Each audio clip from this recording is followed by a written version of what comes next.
John, you read them, or part of them. What was the one thing that you really walk away with from reading Clinton's correspondence? Well, first of all, I want to say that I have all of my oxycodone shipped to me in packages labeled teddy bears. That's the way you get away with that one. You don't put necklaces on the outside. That's a clear... If only Julie Hamp had called you. If only. That's a clear sign. The Clinton emails thus far, the ones that have just come out, are fascinating and hilarious reading in some ways. Hillary Clinton asking at one point when she heard on the radio that there was a cabinet meeting at the White House asking whether she could come, and she didn't know anything about it. In fact, there wasn't actually a cabinet meeting that day. But she's very image conscious, and there's a lot of lovely workaday things. Her telling John Podesta he should wear warm socks to bed, sending various emails to Sidney Blumenthal. There's not a lot of news in these emails. What there is a lot of workplace color.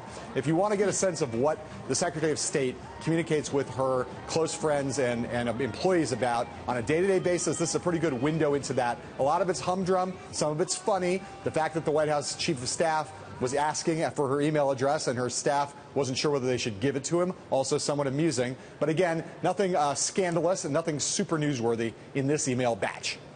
John, so is it more like Veep or is it more like West Wing? It's a lot more like Veep than it is like West Wing. Everyone will tell you, West Wing, fantasy. Veep, reality. That's a sad commentary. That's frightening. That is totally frightening, John. Well, Clinton's campaign actually announced that it raised at least $45 million during its first quarter. That's a record amount. I'm just wondering, what did the campaign say about that?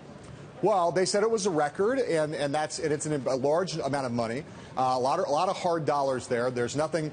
You got Jeb Bush is going to raise a lot more than that in the first half of the year for his super PAC, where donations are unrestricted, so they're apples and oranges when you compare them. But it's a big haul, not unexpected. She, apart from Barack Obama, she's the most successful fundraiser in the history of the Democratic Party. So, and she will probably exceed Barack Obama in this campaign. So she set a record, but everyone kind of expected her to set a record, especially when she first came out of the gate. She was going to go around and tap all of her friends on Wall Street and elsewhere in Hollywood, up in Silicon Valley. This money, this is low-hanging fruit for her.